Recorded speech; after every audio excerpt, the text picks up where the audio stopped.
Hello বন্ধুরা, কিচেনে কলরবে তোমাদের সকলকে স্বাগত জানাচ্ছি। ভীষণ গরম, আর গরমে আইসক্রিম আমাদের সকলেরই খেতে ভাল লাগে। আইসক্রিম আমার তো সারা বছরই আইসক্রিম খেতে ভাল লাগে এবং আমি সারা বছর আইসক্রিম খাইও, সেটা না। তো আজকে মা ম্যাঙ্গো আইসক্রিম বানাচ্ছে বাড়িতেই, বা আমের আইসক্রিম বানাচ্ছে। তার জন্য মা এখানে পাকা আমকে বেটে রেখেছে, মানে মিক্সিতে পাকা আমের পাল্পটাকে বেটে ম্যাঙ্গো পিউরি এখানে মা বার করে রেখেছে। দেখতেই পাচ্ছ বেশ অনেকটা পরিমাণে ম্যাঙ্গো পিউরি মা বার করে রেখেছে। আর ম্যাঙ্গো আইসক্রিম বানানোর জন্য আর যেটা মায়ের দরকার সেটা হচ্ছে দুধ আর চিনি, ব্যাস এইটুকুই। আর বোধহয় গুঁড়ো দুধ লাগতে পারে কি পারে না সেটা আমি জানি না, সেটা মা বলতে পারবে খুব ভালো মতো। ব্যাস এইটুকু দিয়েই হয়ে যাবে ম্যাঙ্গো আইসক্রিম। তো সঙ্গে থাকো, আর কিচেনে কলরব চ্যানেলটাকে সাবস্ক্রাইব করো, ভিডিও ভালো লাগলে লাইক করো, শেয়ার করো, কমেন্ট করো এবং সঙ্গে থাকো, দেখতে থাকো। এই যে দেখতেই পাচ্ছ দুধ এখানে ফুটছে, কারণ এখানে মা 1 লিটার দুধকে মানে ফুটিয়ে ফুটিয়ে ভীষণ কমিয়ে এনেছে। দুধটা অনেক ঘন হয়ে গেছে এবং কমেও এসছে দুধটা। আর আইসক্রিম তো ওই জন্য একটু তাড়াতাড়ি সব কিছুই তাড়াতাড়ি করা হচ্ছে, জিনিসটা অনেক কখন খাবো। তো সেই জন্য এবার মা এই দুধে, মানে দুধটা ফুটছে, এবার এই দুধে মা চিনিটা দিয়ে দিচ্ছে। অনেকটাই চিনি, প্রায় 200 গ্রাম মতন চিনি, 150 থেকে 200 গ্রাম মতন চিনি মা দিল এখানে। এবার মা চিনিটা একটু ভালো করে নাড়িয়ে নেবে দুধের সঙ্গে, কিছুক্ষণ মেল্ট হয়ে যাক আর কি চিনিটা। তারপর মা ম্যাঙ্গো পিউরিটা দিয়ে দেবে। মা এবার ম্যাঙ্গো পিউরিটা দুধে দিয়ে দিচ্ছে, ভালো করে মিশিয়ে নেবার পর ঠান্ডা হলে তারপর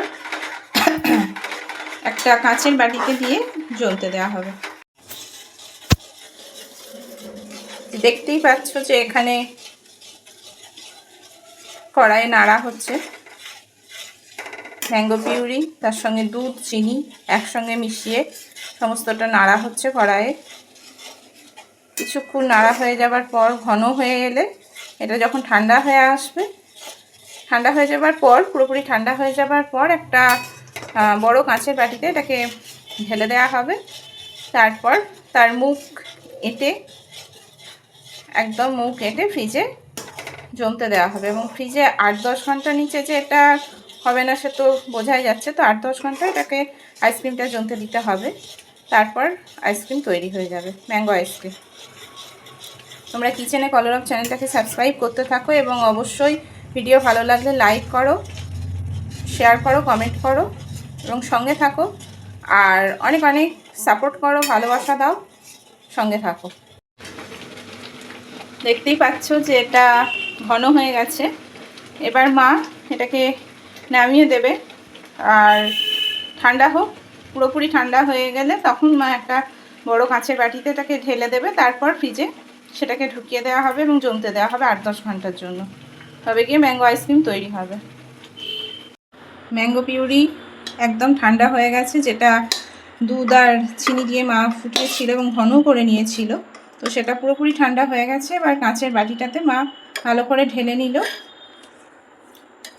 এবার এটাকে ভালো করে সিল করে দেব, তারপরে এটা ফ্রিজে জমতে দেওয়া হবে 8-10 ঘন্টার জন্য। দেখতেই পাচ্ছ যে মা এখানে পুরো আমের পিউরিটা ঢেলে ফেলেছে, ম্যাঙ্গো পিউরিটা। তো এবার এটাকে সিল করে দেওয়া হচ্ছে, মানে সিল করে দিচ্ছি। তারপর এটাকে ফ্রিজে 8-10 ঘন্টার জন্য জমতে দেওয়া হবে, তবে গিয়ে ম্যাঙ্গো আইসক্রিম তৈরি হয়ে যাবে। আর তোমরা কিচেনে কলরব চ্যানেলটাকে অবশ্যই সাবস্ক্রাইব করো, ভিডিও ভালো লাগলে লাইক করো, শেয়ার করো, কমেন্ট করো। আইসক্রিম জমুক, তারপর একসঙ্গে খাওয়া যাবে। ততক্ষণে সঙ্গে থাকো, কিচেনে কলরব চ্যানেলটাকে সাবস্ক্রাইব করতে থাকো।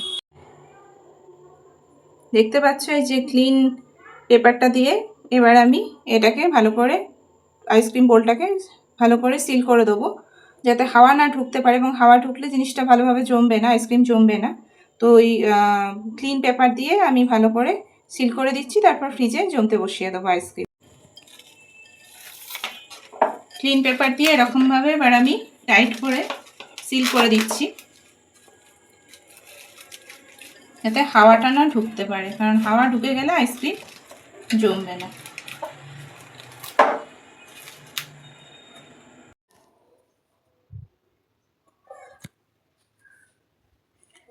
ম্যাঙ্গো আইসক্রিম এখানে পুরোপুরিভাবে জমে গেছে বলেই মনে হচ্ছে। এবার আমি র্যাপারটা খুলছি, দেখা যাক কতটা ভালোভাবে জমেছে।